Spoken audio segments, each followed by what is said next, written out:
Bonsoir à toutes, bonsoir à tous, c'est Late et Smart en ce mercredi soir, 1h avec mes deux invités pour tenter de mieux comprendre l'actualité économique du moment ou l'actualité économique à venir, puisque ce soir encore, comme hier et avant-hier et jusqu'à vendredi cette semaine en première partie d'émission, on parlera anticipation 2021. Je demanderai à chacun de mes deux invités une prévision et un souhait pour 2021. Ça peut être un ou deux d'ailleurs, pourquoi pas, à partir duquel nous débattrons. Et puis dans la deuxième moitié de l'émission, on s'intéressera à une arlésienne, l'hypothétique réforme de l'État. On en parle ce soir, c'est un sujet qui monte alors que la polémique depuis quelques jours sur le retard pris par la France dans sa politique de vaccination illustrerait une espèce d'apathie de l'État ou un maelstrom administratif générateur d'inefficacité. Bref, où est passée la réforme de l'État? La réforme de l'État est-elle,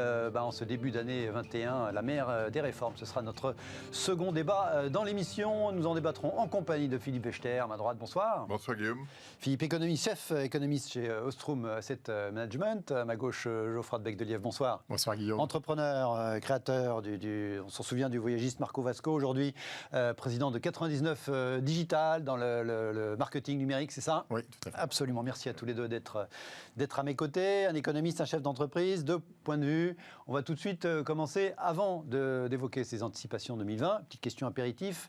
En début d'émission, il y avait des élections hier soir aux États-Unis, des élections considérées par les médias comme clés, avec l'enjeu, le contrôle du Sénat américain, des élections, élections sénatoriales dans l'État de Géorgie, dans le sud-est des États-Unis. A priori, les démocrates sont partis pour l'emporter, les deux, ce qui leur donnerait la majorité au Sénat des États-Unis, avec le vote déterminant de la vice-présidente, Madame Harris, avec donc des conséquences sur les marchés financiers. D'un côté, le dollar qui poursuit sa chute. Regardez ce commentaire. Voilà, l'euro touche un nouveau plus haut de 2 ans face au dollar, alors que les démocrates s'apprêtent à remporter les élections en Géorgie, ce qui leur permettrait de prendre le contrôle du Congrès. C'était il y a quelques heures. 1,2339 pour le dollar face à l'euro. Donc ça, c'est le marché des changes. Mais le marché des taux également a réagi significativement à cette perspective d'un Congrès 100% démocrates, enfin en tout cas majoritairement démocrates. Les taux d'intérêt américains à 10 ans, au-dessus de 1% pour la première fois depuis le mois de mars, depuis le début de cette crise sanitaire, alors que voilà, les investisseurs, les traders valorisent en tout cas un Sénat démocrate avec, disent ce commentateur, la crainte d'une vague de dettes nouvelle, pas nouvelle supplémentaire plutôt, à l'issue de cette élection. Philippe, alors 1% de taux d'intérêt aux États-Unis sur 10 ans, c'est à comparer à moins 0,5 avec les taux allemands, moins 0,3 avec les taux français, toujours à peu près aujourd'hui. À la fois les taux d'intérêt qui montent aux États-Unis, un dollar qui poursuit sa baisse dans la perspective d'un Sénat démocrate, ça s'explique comment? C'est surtout le taux d'intérêt qui est intéressant, parce que sur l'euro-dollar, on avait déjà une dérive, il y a une incertitude. Le mouvement était initié depuis un certain nombre de semaines, voire de mois. Mais ce qui est intéressant sur les taux d'intérêt, c'est de dire, finalement, le Congrès risque d'être bleu aux États-Unis, démocrate, aussi bien au Sénat qu'à la Chambre des représentants. Et donc, Joe Biden pourra mettre en place... tous les leviers. Aura tous les leviers pour faire la relance attendue. Parce que rappelons qu'il y a eu un plan de relance au mois de mars dernier. Il y en a eu un qui a été validé... un petit plan, même s'il fait 900 milliards, absolument, qui a été validé il y a quelques jours, mais on a besoin aux États-Unis de quelque chose qui permette de ramener l'économie sur une trajectoire qui apparaît plus robuste, notamment sur le marché du travail. Et donc, tout le monde s'attend à ce que Joe Biden lance un grand plan. Alors, les risques... un grand plan égale un endettement supplémentaire, c'est ça le... Oui, et puis c'est surtout l'idée que la croissance pourrait être durablement plus élevée. D'accord. C'est ça le point important.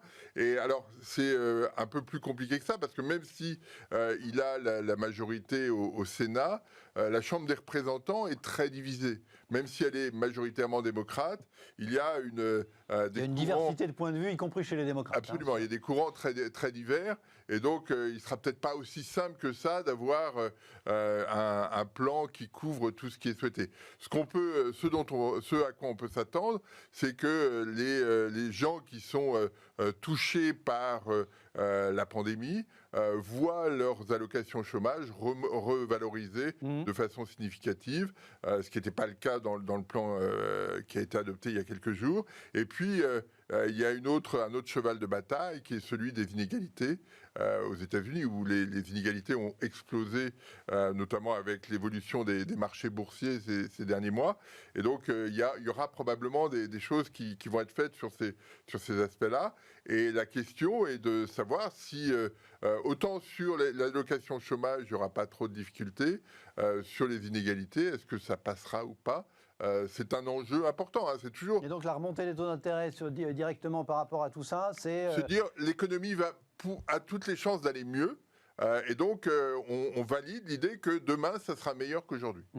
C'est ça la façon de faire. Le message implicite de la réaction des marchés à cette élection annoncée. On imagine qu'il y aura quand même, notamment sur un des deux scrutins, du recomptage. Geoffroy, que vous inspire l'idée que, vraisemblable, que finalement, il y avait un doute depuis son élection il y a 2 mois, Joe Biden devrait avoir l'ensemble des leviers pour mettre, en tout cas pendant 2 ans, rappelons que les États-Unis, tous les 2 ans, comme les élections parlementaires, l'ensemble des leviers pour mettre en place sa politique, la politique du Parti démocrate. Moi, je ne suis pas politologue, mais en tout cas, ce que je pense, c'est que c'est plutôt bien qu'il ait les pleins pouvoirs, parce que la situation ne va pas être simple sur les années à venir, et que plutôt d'avoir un gouvernement divisé, c'est plutôt une bonne chose. Donc, ouais. Alors que certains pouvaient penser que le consensus, c'est-à-dire l'obligation de dealer avec, entre guillemets, l'adversaire, sur le long terme, c'était pas forcément plus mal, parce ça évite les excès dans un sens comme dans l'autre, d'ailleurs, je ne porte pas de jugement. On avait vu, par exemple, sur cette question des inégalités, qu'en 2011, lorsque Barack Obama devait discuter des baisses d'impôts qui avaient été décidées par George Bush en 2001 après les événements du World Trade Center, il a réussi à faire ce qu'il voulait, sauf sur les revenus les plus élevés, parce que les républicains s'étaient opposés à un ajustement des taux d'imposition sur les revenus les plus élevés. Donc ça a contraint pas mal sa politique, et on a eu sur le plan de la politique économique quelque chose d'assez neutre. Et aujourd'hui, on a tous le sentiment que avoir quelque chose de neutre, c'est pas forcément ce qu'il faut. On a besoin d'une impulsion, et l'État peut avoir ce rôle-là. C'est ce que jouent les marchés. D'accord, ça va nous faire une transition très facile avec nos anticipations 2021, une prévision, un souhait à chacun de mes invités, donc tout de suite.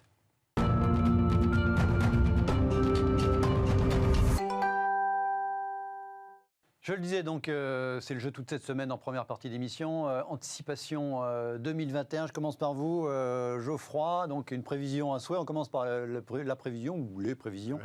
Voilà, c'est quoi votre conviction par rapport à 2020 dans l'univers économique, encore une fois, au sens très large, vous pouvez déborder. Alors, une première prévision qui est vraiment entrepreneuriale, c'est que je pense qu'il va y avoir des très très belles créations de boîtes. En fait, on a vu par le passé qu'à chaque crise, il y avait des nouveaux modèles qui se créaient. Microsoft est né en 70, après la crise de 70. Plus récemment, WhatsApp, Airbnb, Facebook sont nés après la crise ou pendant la crise de 2008, qui en fait sont des moments de disruption des marchés, dans lequel on trouve finalement pas mal de compétences de très bon niveau, alors que d'habitude c'est difficile, notamment dans tous les secteurs digitaux, etc. On se bat pour trouver des candidats de qualité. Et donc je pense qu'en fait ces crises sont plutôt des bons moments pour entreprendre. Et notamment dans le domaine de la santé, dans l'éducation, je pense qu'il va y avoir de très beaux projets qui vont naître.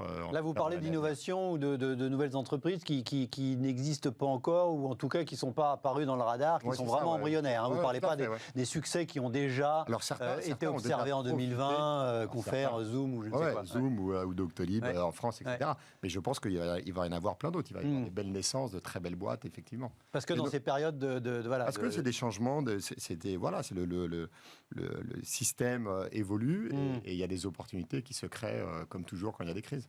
Dans la santé, on parlera de santé en fin d'émission, dans les petites brèves.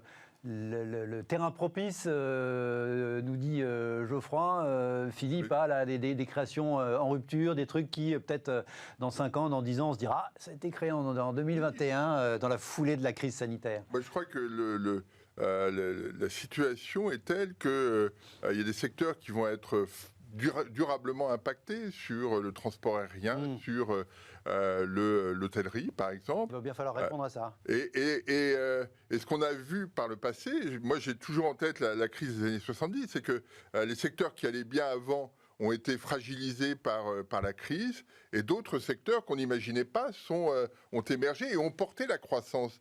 Donc vous évoquiez Airbnb, WhatsApp ou d'autres, après la crise de 2008, on est dans une logique similaire, et à mon avis, même plus profonde probablement que celle de 2008. Donc moi j'attends, et ça va être tout l'enjeu des prochaines années, comment faire pour réallouer les ressources vers ces nouveaux secteurs. Et vous parliez d'éducation, là il va y avoir un effort absolument considérable à faire pour réallouer les ressources en emploi, en investissement, vers ces nouveaux secteurs, et faire de telle sorte que cette réallocation soit efficace. Parce que c'est pas le tout de l'évoquer, il faut que toutes les questions autour de l'éducation permettent de se former et de rentrer dans le jeu nouveau, si je puis dire.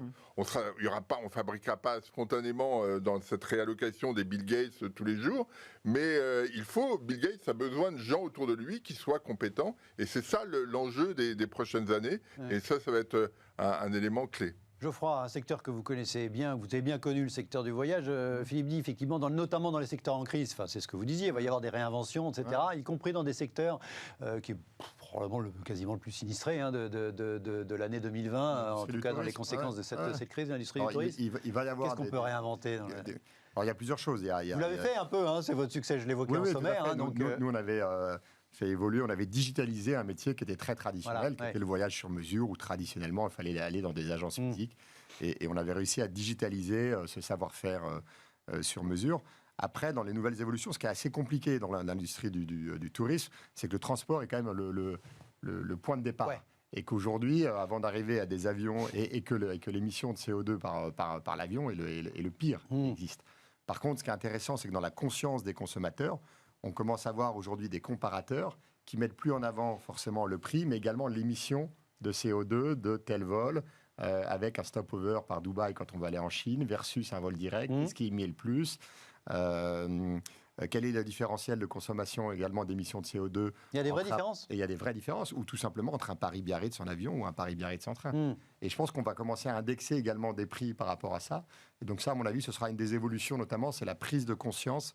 Ce qui est intéressant en Suède, c'est qu'il y a quand même une diminution de 20% des vols domestiques il y a 2 ans pour une raison de conscience écologique. Et je pense que ça, ce sera une des grandes évolutions qui suivra le Covid.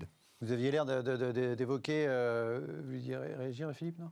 Non, moi je pense qu'il y a le tourisme, mais moi je suis plus préoccupé en termes d'activité par le fait que on s'est tous retrouvés pendant cette période derrière nos écrans d'ordinateur pour faire des réunions avec tout un tas de gens.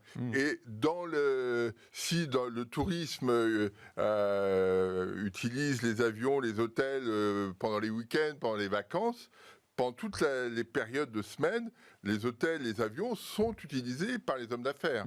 Et donc, on va tous faire le même calcul, et nos patrons feront tous le même calcul. C'est-à-dire, finalement, est-ce que si on fait une réunion avec Zoom, Teams ou un autre, est-ce que c'est moins efficace que d'aller faire un aller-retour à Milan et de passer une nuit d'hôtel à Milan ou à Rome ou à Madrid, peu importe. Ouais. Et je pense que là-dessus, on va avoir des ajustements terribles. C'est-à-dire que durant la semaine, les taux d'occupation des hôtels vont être beaucoup plus réduits. Donc comment les hôteliers ou les compagnies aériennes, le problème sera le même, comment ils vont ajuster leur activité. Et là, on va avoir des situations assez nouvelles auxquelles il va falloir faire face assez rapidement. Elles n'ont pas les réponses aujourd'hui d'ailleurs. Oui, elles ne sont pas capables de dire qu'elles auront une réponse avant 2023-2024. En fait, elles ne sont pas capables de se projeter avec précision sur les 2-3 prochaines années.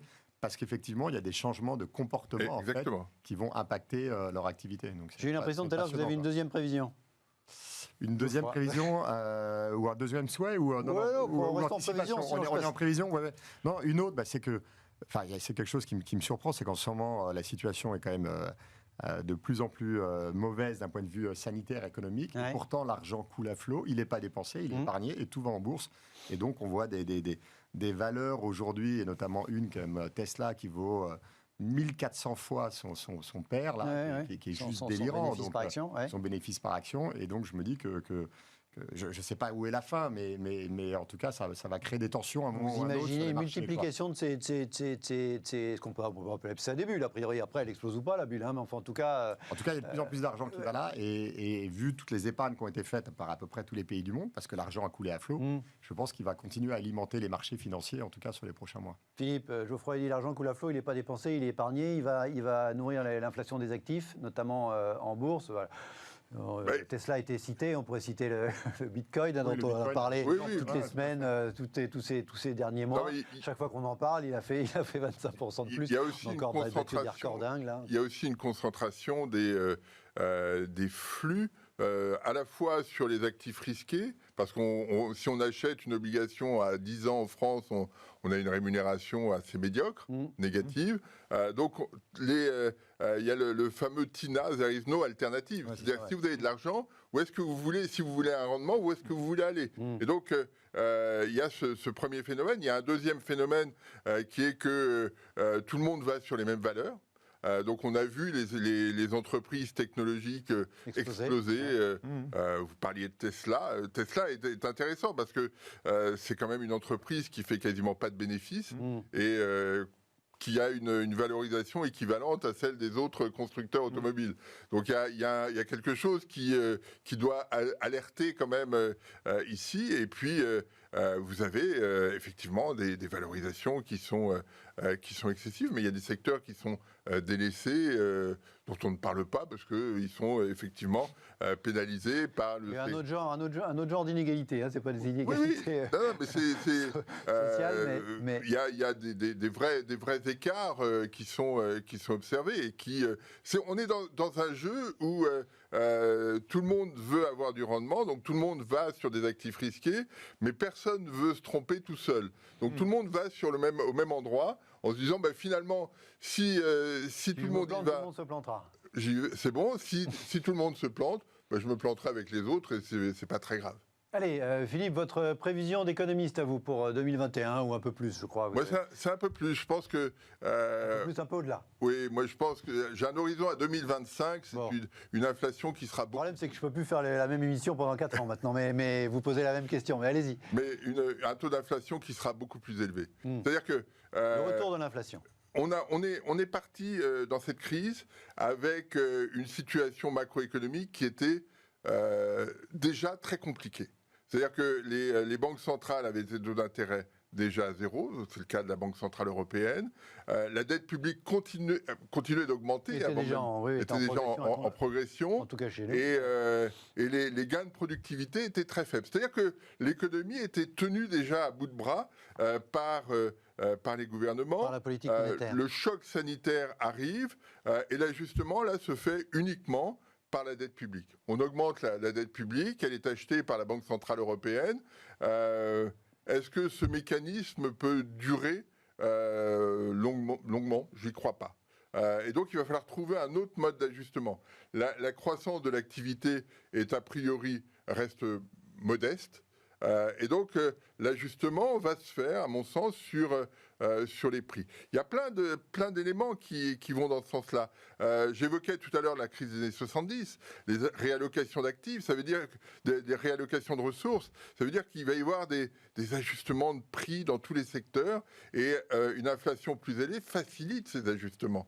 On va avoir aussi une vraie question qui est celle de comment faire pour dynamiser la croissance potentielle. Il va falloir que les actifs soient incités à travailler davantage.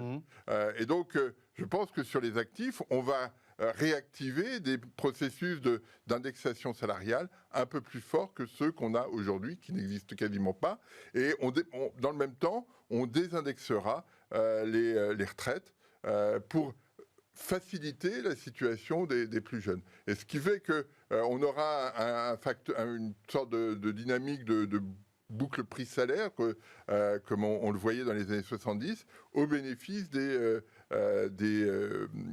gens les plus des actifs. Et donc tous ces phénomènes font que on risque d'avoir un peu plus d'inflation. Et puis on est sorti de cette grande période de globalisation où les prix internationaux baissaient systématiquement. Là, on voit bien que la Chine, les États-Unis, l'Europe, c'est plus tout à fait les mêmes marchés. On n'est plus sur les mêmes dynamiques. Donc on risque d'avoir une capacité locale à gérer ses prix plus facilement que par le passé. D'accord. Est-ce que donc... alors, l'inflation, on en parlait beaucoup sur le débat sur la dette. Voilà, comment on rembourse la dette par l'inflation. Enfin, en tout cas, c'est un des par la croissance, forcément aussi, mais un des leviers, c'est l'inflation. Est-ce que c'est une inflation génératrice de hausse des taux d'intérêt, selon vous ?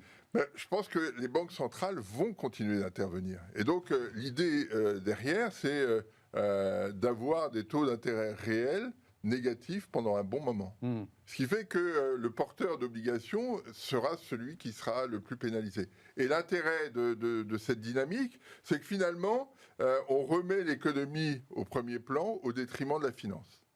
Et donc, il y a une situation qui probablement sera, à mon sens, plus favorable pour tout le monde. C'est-à-dire que la finance a bénéficié depuis 40 ans, depuis le début des années 80, de la baisse des taux d'intérêt. Ça revalorisait. Parce qu'à l'époque, l'inflation, c'était l'ennemi. Enfin, je veux dire, oui, bien sûr. Mais on était à 10-15% d'inflation. C'était voulu. Enfin, je veux dire, c'était en réaction à une inflation qui était jugée négative. Effectivement, on boucle une période de 40 ans, vous nous dites. Exactement. Non, mais je pense que on voit bien que les banques centrales ont perdu... les banques centrales ont pris le leadership en termes de régulation au début des années 80, au début de la globalisation financière, et elles ont porté les taux de 15-16% dans les grands pays à zéro. Aujourd'hui, leur levier est très réduit, et le levier passe du côté budgétaire. Et si on a des clauses d'indexation qui sont mises en avant, ce sont des mesures de politique des gouvernements, pas des banques centrales. Les banques centrales, finalement, on a toujours envie d'imaginer que les banques centrales sont au cœur des processus inflationnistes. Quand on regarde l'évolution de l'inflation depuis 50 ans, 60 ans en Europe ou aux États-Unis, c'est généralement lié soit à des chocs, comme le choc pétrolier, soit à des mesures gouvernementales. On se rappelle de l'indexation Chirac en 1975, et puis des mesures qui avaient été prises par Jacques Delors en 1983 pour changer les mesures d'indexation. Et d'un seul coup, on a eu une accélération de l'inflation, et après une inflexion très forte de l'évolution des prix. Donc ça, moi, Donc on dit que l'histoire est un éternel recommencement, l'histoire économique aussi. Donc aussi. Et je pense qu'en 2025, on aura probablement une inflation entre 4 et 6%. Bon, rendez-vous est pris. Hein. On cale la date après l'émission. Je disais une prévision, un souhait maintenant, Geoffroy. Alors j'en ai deux. Un, que les Français soient un peu moins râleurs. J'étais étonné de voir les dernières semaines à quel point... j'ai rencontré des gens qui étaient anti-vaccins à tout prix, et c'était des gens qui ne se feraient jamais vacciner. C'est aussi les plus râleurs aujourd'hui contre le gouvernement, qui évidemment déconne sur la vaccination. Et à tel point que maintenant, ils hésitent. On est râleurs quoi qu'il arrive. Voilà, en fait, on est contre tout le temps. Et voilà. Et maintenant, je crois qu'ils vont finir par se faire vacciner juste parce qu'ils ne peuvent pas se faire vacciner. Donc là, c'est vraiment un problème. Remarque, mais à la limite, ce serait positif d'un point de vue sanitaire. Si c'était vraiment ce que était voulu par Castex, c'est bien joué. J'ai quelques doutes. Mais d'un point de vue sanitaire, ce serait réussi. Mais d'un point de vue sanitaire, ce serait une réussite. Voilà. Mais donc ça, c'est le premier souhait. Et le deuxième, sur l'évolution des modes de consommation. J'ai été assez impressionné ces dernières années par une initiative qui s'appelle C'est qui le patron, sur le litre de lait, où il y a eu une augmentation de 4 centimes par litre de lait, soit un coût par Français par an de 4 €, tout ça pour sauver une filière qui est la filière agricole. Et je pense que les Français ont besoin de plus en plus, il y a une conscience individuelle dans la consommation de savoir où va son argent, comment il est dépensé et comment je peux contribuer au bien social et à l'intérêt général finalement en consommant. Et donc, un souhait, c'est de voir de plus en plus d'initiatives comme ça, parce que je pense que c'est compliqué pour l'État de lutter contre tous les maux d'un pays, y compris la pauvreté ou d'autres difficultés. Enfin, si on regarde tous les objectifs de développement durable, typiquement de l'ONU, je pense que les entreprises ont un rôle fondamental à jouer, un rôle vraiment social également. Et donc, je serais très heureux de voir d'autres initiatives comme celle-ci naître. Qui conduisent à des hausses de prix très légères, mais justifiées, expliquées, et dont on sait à quoi elles servent. C'est ça, en fait. Oui, c'est ça, ou une autre, Phoenix. Je veux dire, aujourd'hui, il y a Phoenix ou Too Good To Go. Typiquement, c'est un gâchis. Aujourd'hui, un tiers des achats de consommation de nourriture partent à la poubelle. C'est absolument fabuleux d'avoir monté un business qui s'est dit finalement, je vais récupérer ce tiers et je vais le distribuer à des associations qui en ont besoin et qui vont finalement permettre de nourrir des gens qui ne peuvent pas se nourrir aujourd'hui. Aussi simple que ça, mais je trouve qu'il y en a de plus en plus aujourd'hui qui sont en train de naître. Et donc j'espère qu'il y en aura d'autres parce que c'est des belles innovations, c'est des belles, c'est des beaux projets et puis qui permettent finalement d'améliorer en plus, de donner du sens et de nourrir l'intérêt général. Plus de C'est qui le patron, plus de Too Good To Go, vous croyez à ça aussi, Philippe ?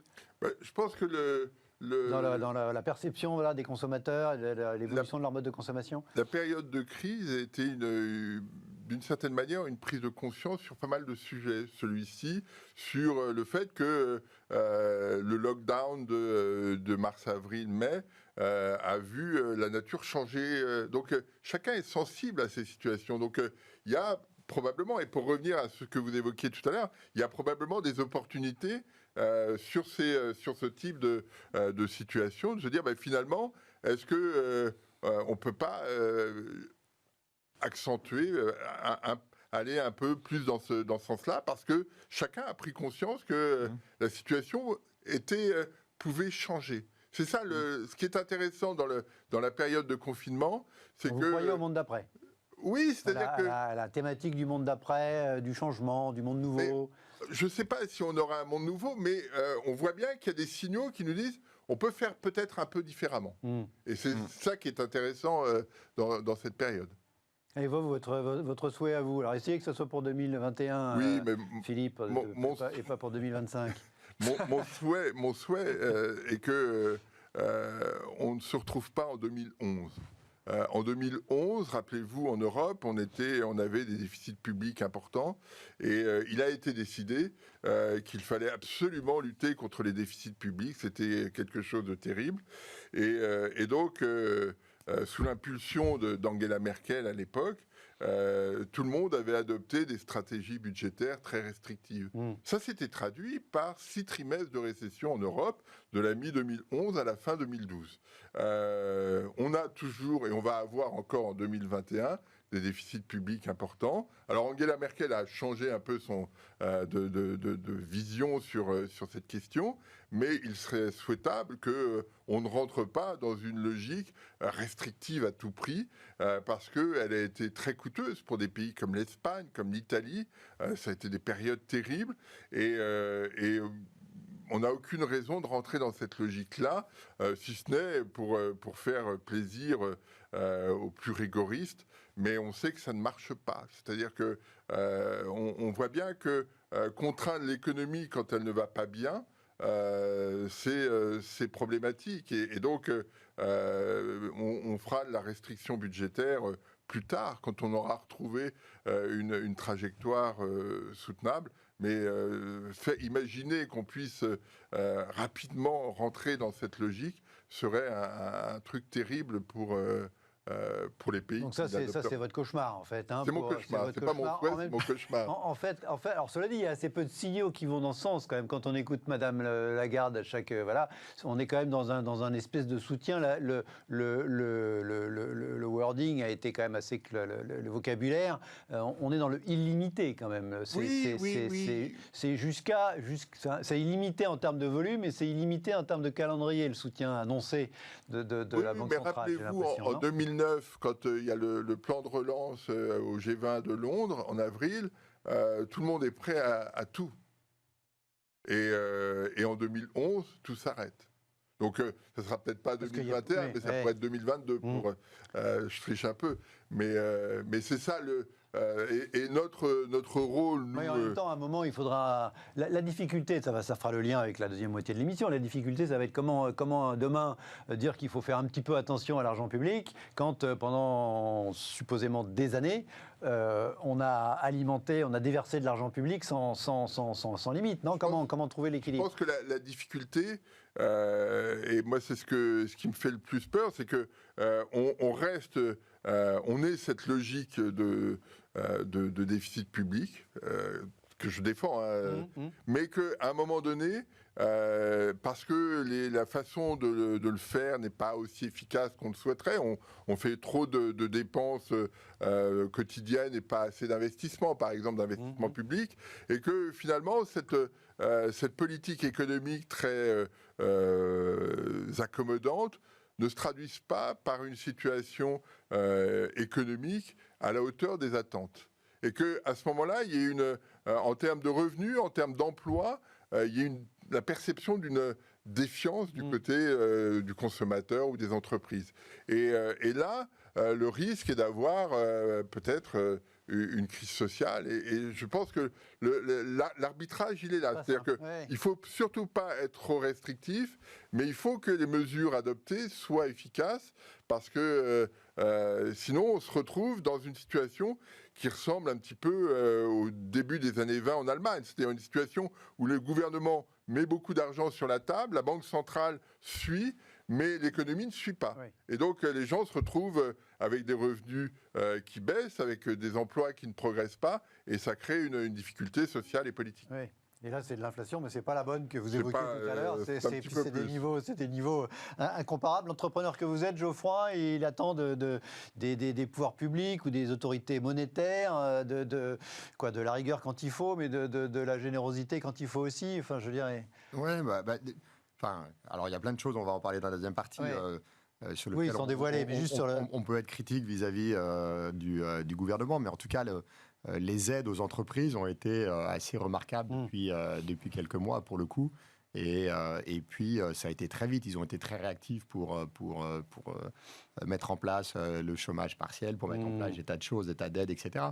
Donc, je pense qu'ils ont fait preuve, pour le coup, de beaucoup de réactivité, de pragmatisme et d'efficacité. Et donc là, ça a été plutôt, de point de vue, une bonne utilisation de l'argent qui est celui de la Banque Centrale Européenne, mais qui est en fait le nôtre. Parce que mais qui a été réinjecté pour éviter d'avoir des tas de faillites. Voilà. Alors après, on verra dans la durée ce que ça donne. Encore une fois, moins de faillites que d'habitude cette année, comme en France, aux États-Unis aussi. Moins de faillites aux États-unis cette année que l'année précédente. C'est-à-dire que dans tous les pays, on a soutenu il y a un effet PGE, il y a à bout de bras. Il y a un effet de plein de secteurs qui, à mon avis, auront quand même du mal à s'en remettre, mais ça, on le saura que fin 2021. On parlera de réforme de l'État dans la deuxième moitié de l'émission. Restez avec nous, on marque une courte pause. À tout de suite.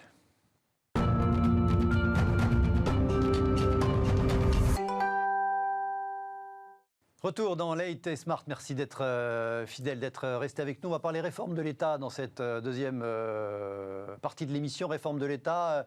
Il est écrit en bas sur votre écran, la mère des réformes avec un point d'interrogation. On en parle le sujet est habituel dans le débat en France, notamment. Il revient très fort ces derniers jours, ces dernières heures, évidemment, à la faveur de cette nouvelle polémique inutile selon le Premier ministre, utile selon d'autres, puisque manifestement le gouvernement a un petit peu bougé sur le sujet, autour de la stratégie vaccinale du gouvernement, qui a montré qu'on était relativement lent à la détente sur ce sujet dans notre pays.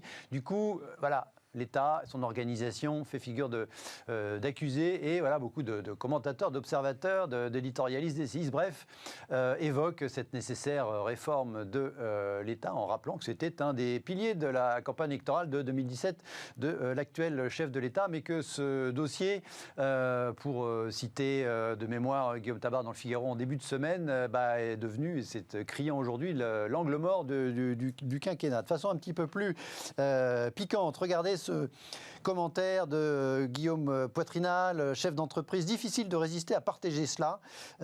C'est une liste que je vais évoquer dans un instant. La complexité administrative commence par la multiplication des autorités publiques, politiques et administratives.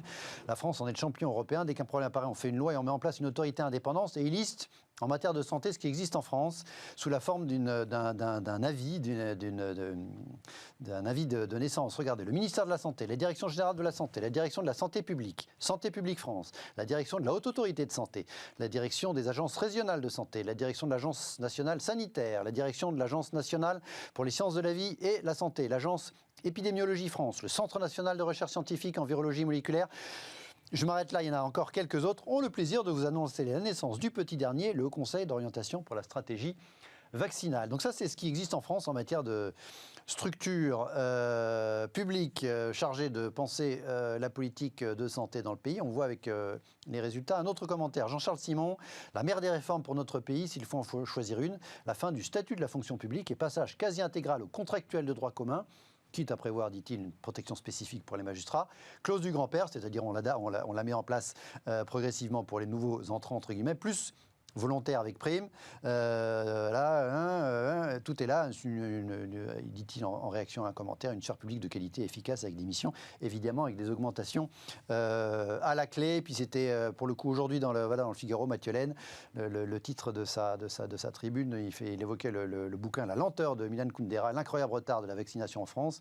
Et il nous dit, à un moment donné dans ce texte, c'est l'échec de l'État nounou à la française, fort avec les faibles, faible devant les forts. Joli jeu de mots. Philippe, j'ai l'impression que la réforme de l'État, c'est pas un truc d'économiste. On n'en parle pas souvent spontanément c'est un truc de politique, d'éditorialiste, de temps en temps je sais pas quoi, de commentateurs, d'essayistes, de sociologues. Et j'ai pas l'impression que les économistes parlent beaucoup de la réforme de l'État. On parle milliards, on parle politique économique, politique monétaire, politique budgétaire. La réforme de l'État dans ce qu'elle suppose de simplification, tout ça, c'est pas tellement un truc d'économie. Je me trompe ? Oh, il y a des économistes qui travaillent sur cette question, bien sûr. Mais moi, je trouve, pour moi, cette question de la réforme de l'État... Là, pour le coup, c'est un truc français. Enfin, oui, mais justement, il y a un point très différent de ce que vous avez évoqué, mais qui, moi, me parle beaucoup plus.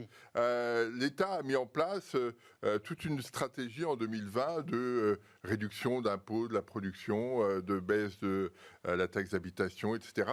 Mais rien n'est financé. C'est-à-dire que, et c'est une des interrogations qu'on peut avoir, finalement, on dépense, mais on n'a pas d'idée, on ne communique pas sur la façon dont on va financer ce programme. Et donc, à quel moment, dans le futur, on va ajuster les dépenses, ou on va augmenter la fiscalité. Alors, le gouvernement, le président s'est engagé à ne pas augmenter les impôts. Ça veut dire qu'il faudra, à un horizon pas trop éloigné, réduire les dépenses, mais lesquelles, on ne sait pas. Et donc, on ouvre une voie comme ça, mais sans pour autant dire voilà ce qu'on va faire, parce que finalement on a du mal à prendre des engagements dans la durée sur ces questions. Quand on dit une baisse d'impôts et non financée, ça veut dire que la réduction de la dépense en face publique n'est pas déterminée, n'est pas actée, n'est pas mise en place. Oui, ça veut dire que le solde structurel de l'État français est passé de 2% en 2019, de 2,5% à 4,5%. Et le FMI nous dit, à l'horizon 2025, on va rester à 4,5%. Et donc, quelles mesures correctrices on apporte et quel signal le gouvernement nous donne sur cette question? On ne sait pas. On ne sait pas. Et je trouve ça assez préoccupant parce que, sans vouloir dire l'État doit se comporter comme une entreprise, etc., mais on voit bien que partout ailleurs, il y a un souhait de savoir comment on va retrouver des marges de manœuvre. Parce que derrière, vous avez une augmentation de la dette, vous avez des marges de manœuvre qui sont plus réduites. Alors l'autre point sur la réforme de l'État, c'est que les économistes ont beaucoup parlé sur l'État d'analyse de l'efficacité des politiques publiques. Ouais. Et donc ça, c'est quelque chose qui est beaucoup travaillé, notamment dans les pays anglo-saxons, avec des moyens considérables qui sont donnés aux autorités qui en ont la charge. C'est pas franchement le cas, me semble-t-il, chez nous. Et donc, les économistes évoquent cette question, mais on ne sait jamais si les politiques mises en œuvre sont réellement efficaces ou pas.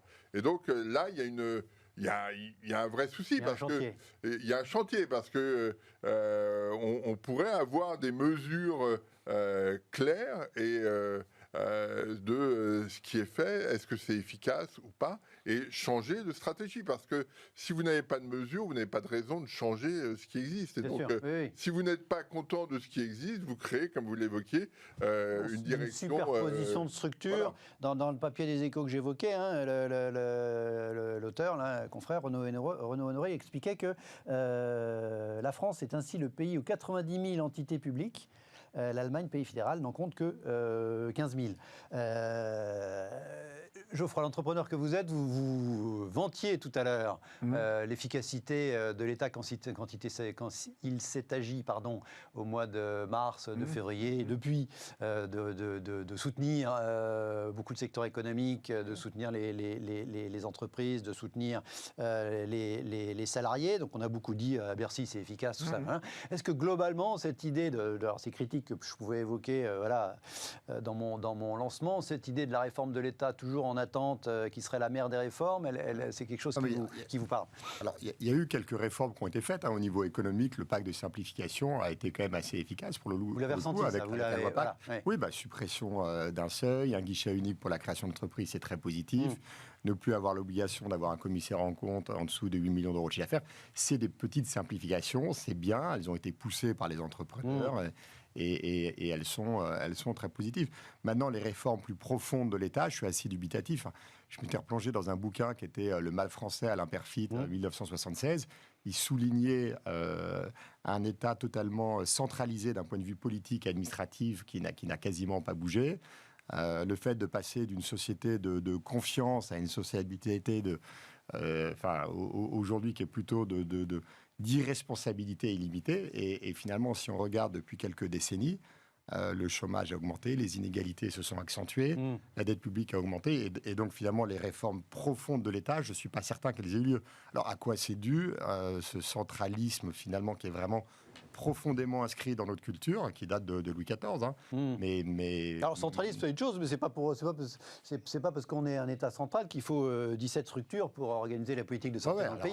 Et là, on ne parle même pas des comités citoyens qui, en plus, vont avoir leur mot à dire sur le vaccin. Hein. C'est le nouveau, le Haut Conseil d'orientation pour la stratégie vaccinale. C'est-à-dire pourquoi, alors qu'il y a X autorités de santé, il faut une nouvelle structure pour... C'est un manque d'efficacité ou de pragmatisme qui est assez bluffant. Mais encore une fois, ça a été souligné. C'est à l'imperfide en parler en 1976. C'est pas nouveau. Sous Hollande, il y a eu un choc de simplification de mémoire avec 450 réformes qui devaient être mises en œuvre. Je ne sais pas ce qu'il en a été, mais a priori, il n'y a pas eu beaucoup de simplification. Pourquoi on n'y arrive pas? Parce qu'on dit souvent, on a l'État qu'on mérite. Hein. On peut critiquer l'État, mais en même temps, l'État, c'est nous. Votre remarque est très juste de dire, mais est-ce qu'on est capable de mettre des indicateurs, comme dans une société, finalement, un peu sur la performance et l'utilisation des dépenses publiques et mesurer l'efficacité des réformes mises en place? Je pense que c'est vraiment pas culturel et c'est pas du tout dans notre... C'est sûr. Alors après, est-ce qu'on peut... Il y a quand même des indicateurs qui permettent de comparer les pays dans l'OCDE. Le site de l'OCDE, pour ça, est formidable. Vous mettez les critères, vous avez les comparaisons. C'est le début, à mon avis, effectivement, d'une mesure d'efficacité, même si les politiques ne sont pas rigoureusement les mêmes. Voilà, on sait qu'on dépense plus, on a une structure de dépenses publiques qui est le record de l'OCDE. Après, on n'a pas les meilleurs chiffres économiques de l'OCDE en face. Donc, manifestement, ce n'est pas forcément le plus adapté. Ce qui est spectaculaire avec cette crise sanitaire, et notamment l'idée je trouve, c'est que pour la première fois, on a une situation où tout le monde est logé à la même enseigne par rapport au virus, par rapport au vaccin, etc. Et puis là, on voit... Alors, il ne faut pas juger sur 15 jours, il faudra juger sur 6 mois. Mais je veux dire, là, on voit quand même des résultats très différents par rapport à... Tout le monde a eu le vaccin le même jour, c'est le même vaccin, tout le monde a eu le même nombre de doses rapport à la population, par définition, c'est le même vaccin, donc on l'injecte de la même façon. Et on a sur, allez, maintenant, c'est quoi, le 27, 15 jours, un peu moins, 10 jours, on a une efficacité, des ratios de 1 à 1000 entre l'efficacité d'un pays par rapport à un autre. Encore une fois, c'est trop tôt pour juger de façon définitive, mais là, on est sur c'est pas habituel d'avoir une situation où tout le monde est à la même enseigne et on peut quand même voir les différences entre pays. Alors encore une fois, c'est trop tôt, mais là, quand on fera les comptes sur la vaccination, je sais pas quoi, fin mars ou fin juin, là pour le coup, on aura des tableaux vraiment significatifs, non? Oui, ça va être un des enjeux. Et on voit bien d'ailleurs que le gouvernement a déjà changé de stratégie sur la vaccination. On n'est plus sur quelque chose d'aussi centralisé que ce qui était imaginé. Donc, non, ce qui est très troublant dans cette situation, c'est que vous avez le sentiment que dans une période particulière, si vous n'êtes pas dépendant du centre, vous n'êtes pas compétent. C'est-à-dire qu'on a bien vu sur la grippe, tout le monde peut vacciner sur la grippe, ça pose de problème nulle part. Et on trouve ça plutôt bien. Vous allez chez votre pharmacien, vous n'avez pas besoin d'ordonnance. Il y a une vaccination en 3 semaines, je crois. Voilà, et ça va très vite.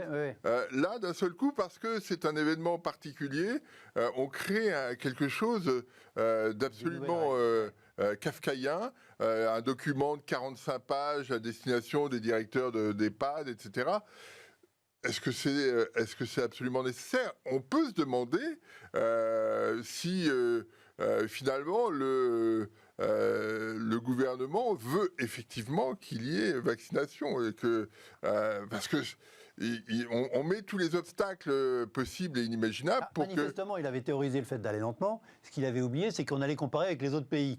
Et qu'avec la résurgence de l'épidémie, donc la troisième vague, l'espèce d'urgence apparaît quand même clairement à la nécessité de vacciner vite, au moins ceux qui veulent se faire vacciner, de façon à quand même essayer d'arriver un jour à une espèce d'immunité collective qui limite la casse. Quand même. Et donc il y a tout un tas de gens qui sont compétents, des infirmières, ou même organisés localement. Là, on a fait... Il y a même des maladies où on se fait une piqûre soi-même. Exactement. Voilà, c'est pas très, très compliqué. Non, là, on a fait la une sur Morissette, 78 ans.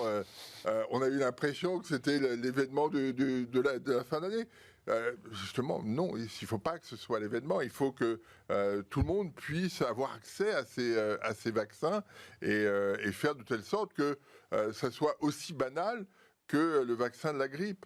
Et là, il y a une espèce d'incompréhension et probablement cette incompréhension est liée à deux choses. C'est le vaccin a été finalement trouvé très rapidement et deux, c'est un vaccin d'un genre un peu nouveau qui fait que... En fait, on a tellement dit que c'était un genre nouveau, même si c'est qu'à moitié le cas, d'après ce que j'ai compris, mais que du coup, voilà, ça a encore généré... On a l'impression qu'il faut prendre toutes les précautions possibles et inimaginables, alors que le corps médical est plutôt tranquille sur ce point-là. Donc c'est un peu la situation où quand vous découvrez un sujet, vous lisez un ou deux papiers, vous avez l'impression de tout savoir, et en fait vous ne percevez que l'écume des choses. Et on a un peu l'impression dans cette situation que c'est ça, c'est-à-dire que on se dit attention, faites attention, mais en fait, c'est un vaccin banal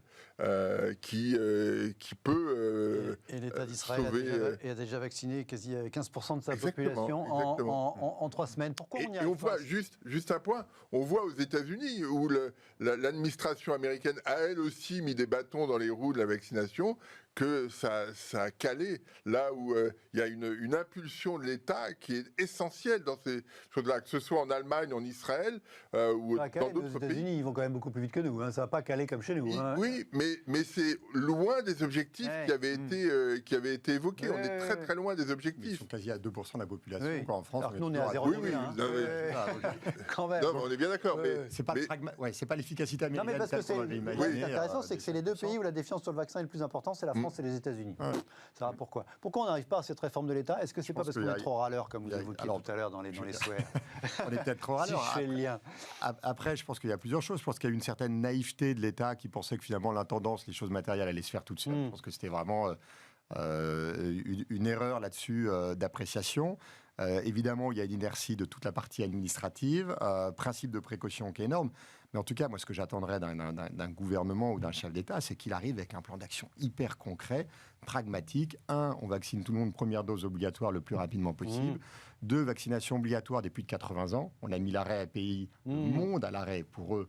Évidemment qu'on va pas, on doit vacciner rien de choquant, tous les plus de 80 ans. Et puis surtout, il y a un moment, mais quel est le pire entre l'effet, le risque d'attraper le Covid, donc finalement l'effet primaire du Covid versus l'effet secondaire d'un vaccin quand on a plus de 80 ans.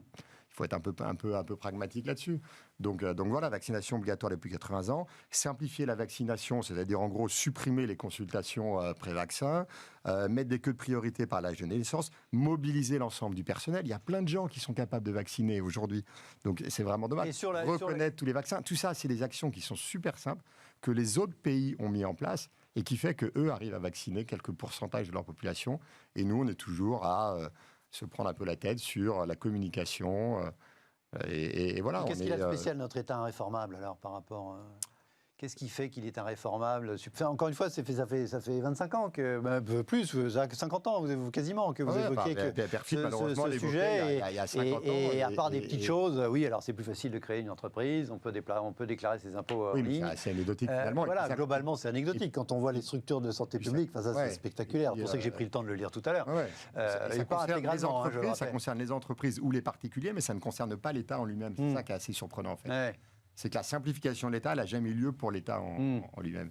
Oui, c'est-à-dire qu'il ne se regarde pas le nombril, il devrait de temps en temps le faire. Mais chaque président l'a évoqué, Sarkozy l'avait évoqué, Hollande a mis en place ce choc de simplification, mais personne n'a réussi véritablement à le... Par rapport aux dépenses, la Cour des comptes le relève régulièrement, mais c'est jamais suivi des faits, sur le fait que de temps en temps, il faut un petit peu surveiller ce qu'on... Oui, et puis, non, mais je pense... C'est une des rares structures qui met son nez, c'est pour ça que je l'évoque, la Cour des comptes qui met son nez dans le fonctionnement de l'État, quand même, avec une autorité forte. Mais tout le monde regarde ça avec un côté un peu amusé. Oui, chaque année le rapport, regardez ce qu'ils ont relevé, voilà. Puis on passe à autre chose. Non, je pense que c'est l'inefficacité de la très grande entreprise, même si je pense que l'État n'est pas une entreprise, mais on voit bien que toutes les strates qui se créent, qu'on voit dans les grandes entreprises, sont démultipliées à l'échelle de l'État. Et donc, il y a des pertes d'efficacité à tous les niveaux, parce que finalement, quand vous êtes dans cette situation-là, vous n'êtes pas responsable de grand-chose. Quand vous faites votre émission, si elle marche bien, vous en êtes responsable. S'il y a tout un tas de gens qui gravitent autour, finalement, que ça marche pas, c'est pas très grave. Et donc là, il y a quand même un point. Et effectivement, les réformes de l'État, c'est toujours les réformes pour les autres. Le caractère centralisé qu'on a vu dans cette histoire des vaccinations est quand même quelque chose de spectaculaire. On ne vous fait pas confiance parce que vous n'êtes pas du cercle et c'est un peu dommage. Allez, on en reste là temporairement, parce que mon petit doigt me dit qu'on aura l'occasion de reparler dans cette année de la réforme de l'État, pourquoi pas, sur des aspects un petit peu plus précis. On va terminer l'émission, il nous reste un peu moins de 10 minutes avec notre petit balayage quotidien de 2-3 sujets d'actualité, n'ayant rien à voir avec le sujet jusqu'ici.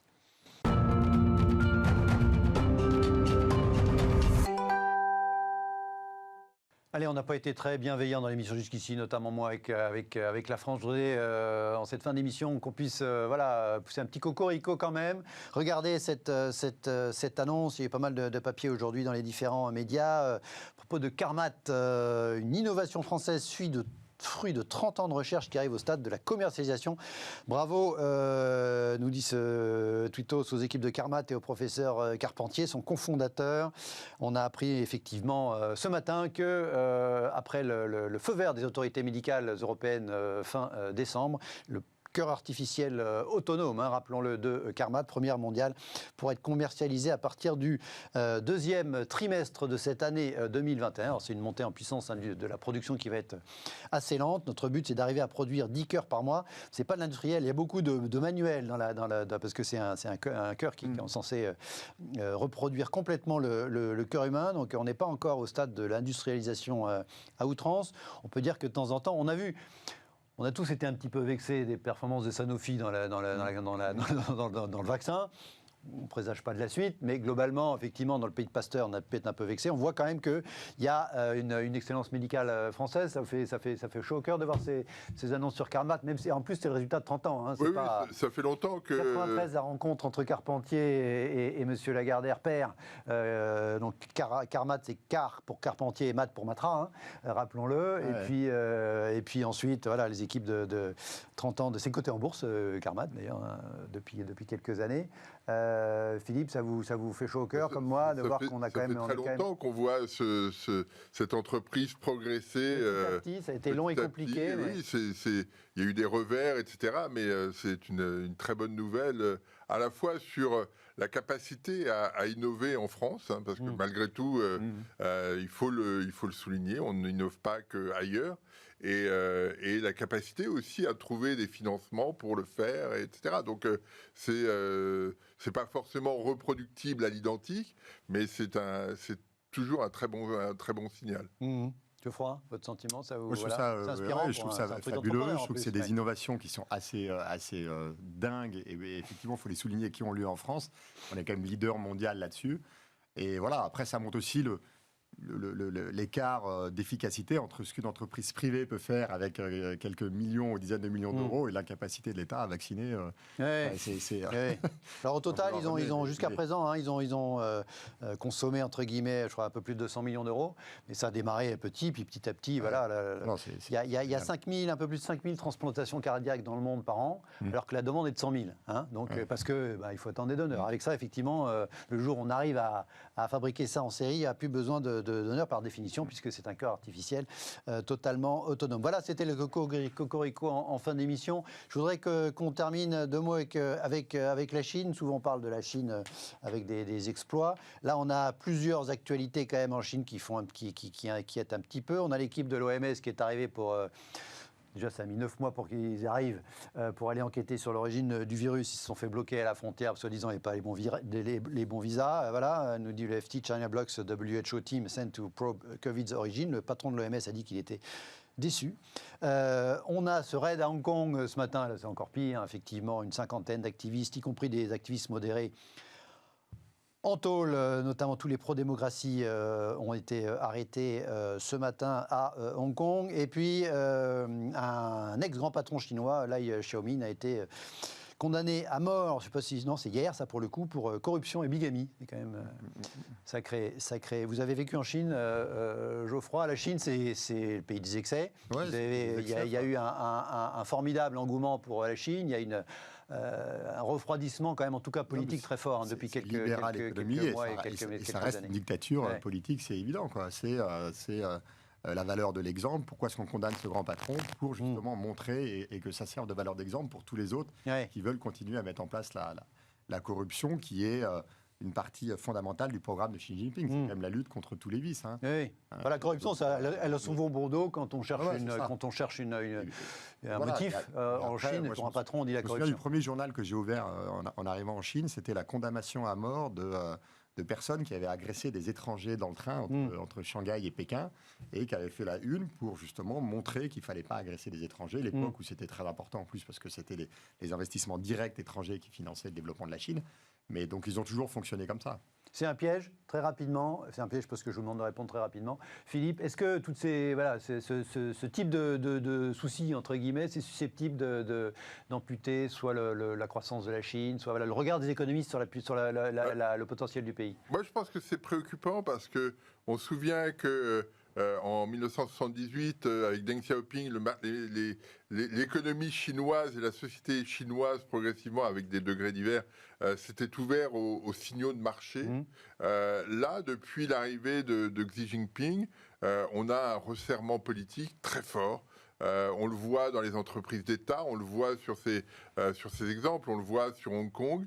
Il y a un changement très marqué depuis l'arrivée de Xi Jinping. Et donc, probablement, un risque, et c'est ce qu'on voit depuis la crise sanitaire, un renfermement de l'économie chinoise sur elle-même.